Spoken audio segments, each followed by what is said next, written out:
नमस्कार। मैं GRS news के लिए गिरीश चक्रवाल। एक कहावत है, सठे साठम समाचरित।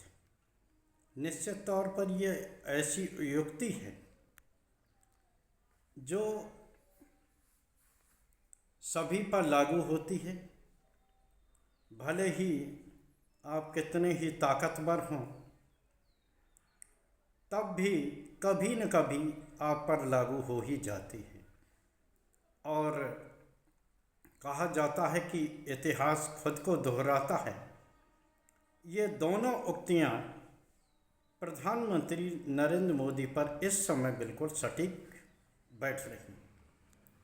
जिस तरह से वो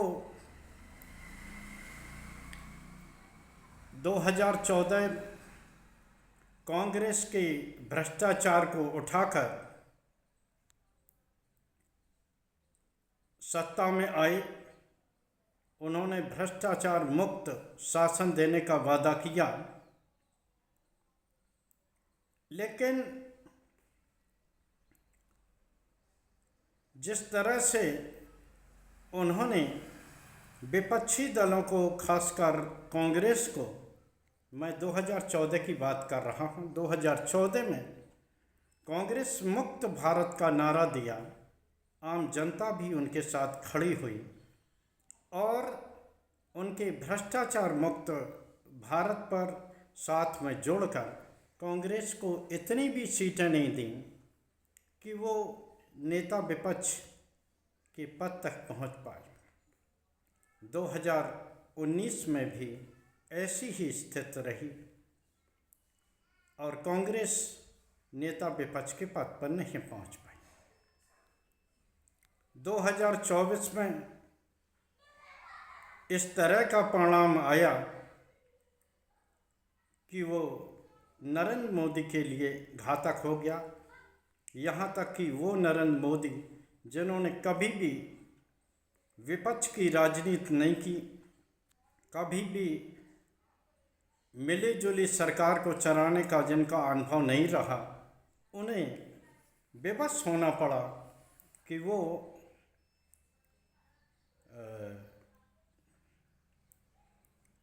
गठबंधन के जो सहयोगी हैं, जैसे कि वह NDA गठबंधन कहते हैं, उनका समर्थन लेना पड़ा। नीतीश कुमार जैसे सहयोगी का, जिनका कि ये पता नहीं है कि कब वो अदबीच आपको छोड़ देंगे। और राजनीति के सबसे बड़े बार्गेनर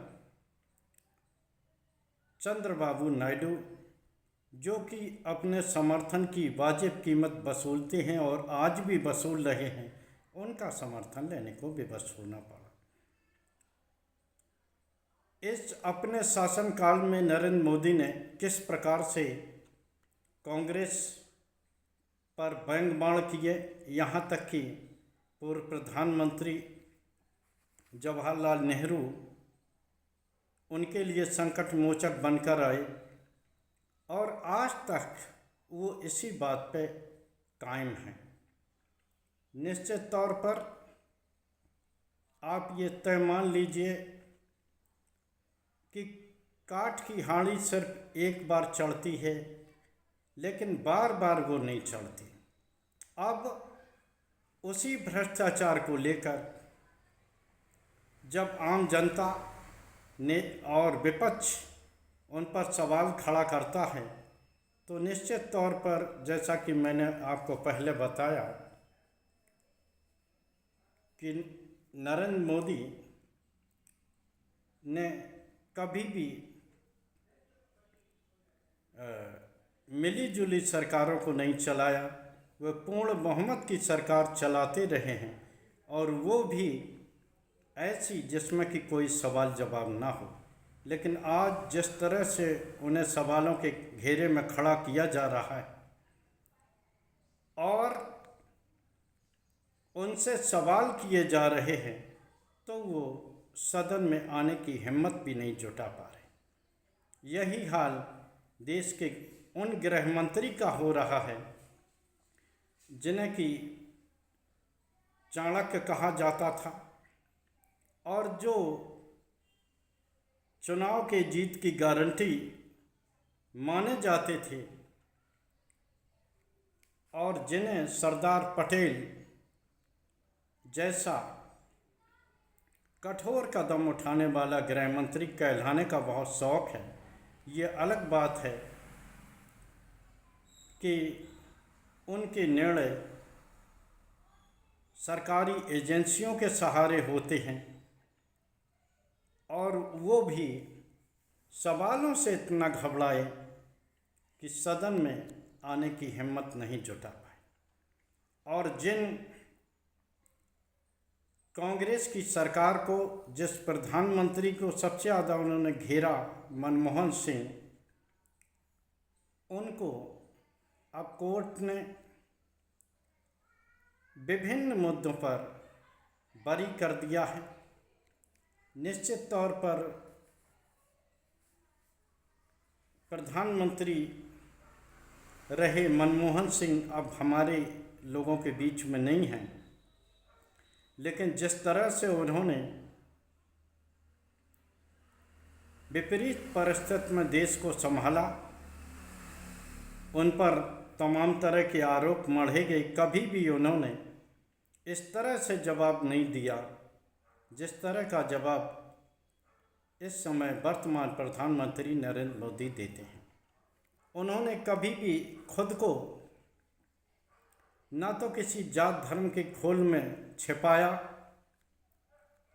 वो मौन रहे और अपने काम से जवाब देते रहे। लेकिन आज वो प्रधानमंत्री जो जरा सी बात पर बोलते हैं, ट्वीट करते हैं, लेकिन मणिपुर, पहलगांव और ऑपरेशन सिंदूर जैसे विभिन्न सवालों पर वो घबरा जाते हैं। जैन जी का आंदोलन हुआ, उन्होंने भी इंस्टाग्राम पे 4-5 रीलें बनाई और छात्रों से जुड़ने की कोशिश की। जुड़ना चाहिए देश के प्रधानमंत्री को, लेकिन जिस तरह से उन्होंने अन्य आम जनता की तरह युवाओं को भी बेवकूफ़ समझ लिया, वही युवा अब उनके पुराने भाषणों की क्लिप और तमाम तरह के मुद्दे उठाकर सोशल मीडिया पर डाल रहे हैं, जिससे कि मामला संभलने के बजाय बिगड़ता जा रहा है। प्रधानमंत्री ये न समझें कि देश का युवा मूर्ख है। देश के युवा बहुत ही होशियार है और देश का युवा न ही किसी की सहायता चाहता है, वो बस ये चाहता है कि उसे अवसर मुहैया कराया जाए, सरकार उसे रोजगार दे, नौकरियों के अवसर उपलब्ध कराए। वो किसी जात, धर्म, संप्रदाय आदि के खोल में छिपना नहीं चाहता।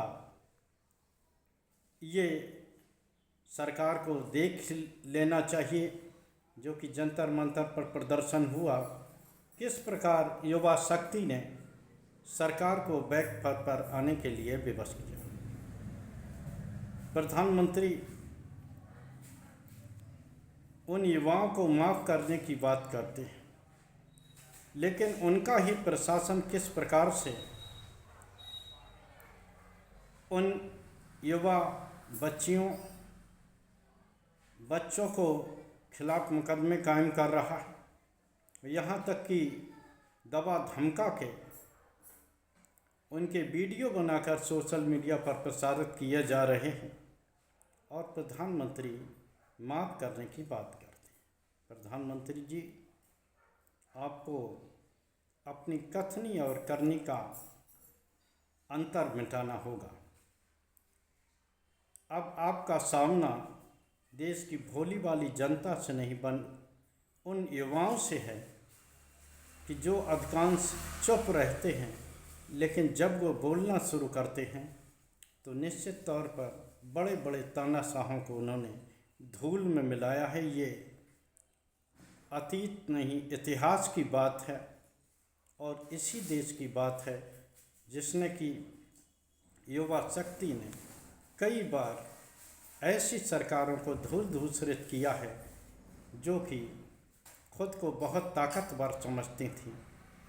आशा है कि प्रधानमंत्री युवा को मूर्ख बनाने के बजाय अपनी कथनी और करनी का अंतर मिटाएंगे। आज के ब्लॉग में बस इतना ही।